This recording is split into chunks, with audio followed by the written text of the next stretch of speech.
सिंधुदुर्गच्या राजकोट किल्ल्यावरील छत्रपती शिवाजी महाराज यांचा पुतळा कोसळल्यानंतर पंतप्रधान नरेंद्र मोदींनी माफी मागितली। मी शिवरायांच्या चरणावर डोकं ठेवून माफी मागतो अशा शब्दांमध्ये त्यांनी प्रतिक्रिया दिली। दरम्यान नरेंद्र मोदी यांनी माफी मागितल्यानंतर काँग्रेसचे नेते नाना पटोले यांनी प्रतिक्रिया दिली। नाना पटोले म्हणाले, पंतप्रधानांनी माफी मागून त्यांनी चूक केली आहे हे मान्य केले।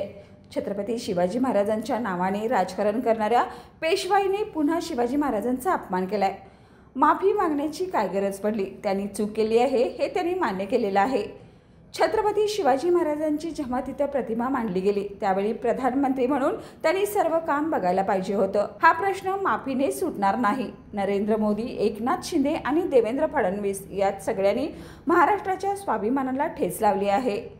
यांनी सत्तेतून बाहेर व्हावं, नाहीतर महाराष्ट्रातील जनता त्यांना सत्तेतून बाहेर खेचल्याशिवाय शांत बसणार नाही, अशी टीकाही काँग्रेस प्रदेशाध्यक्ष नाना पटोले यांनी पंतप्रधान नरेंद्र मोदी यांच्यावर केले।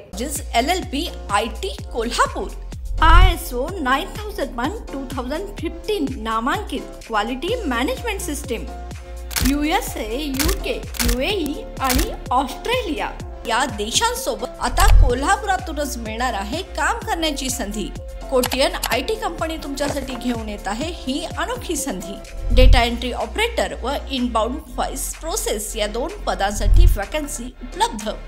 डे अँड नाईट या 2 शिफ्टमध्ये काम करण्याची संधी, शिवाय आकर्षक सॅलरी देखील। प्रथम येणाऱ्यास प्राधान्य तसेच स्पॉट ऑफर लेटर। तर आजच भेट द्या Kotian info technology LLP IT कंपनीला आणि तुमचा जॉब आजच निश्चित करा।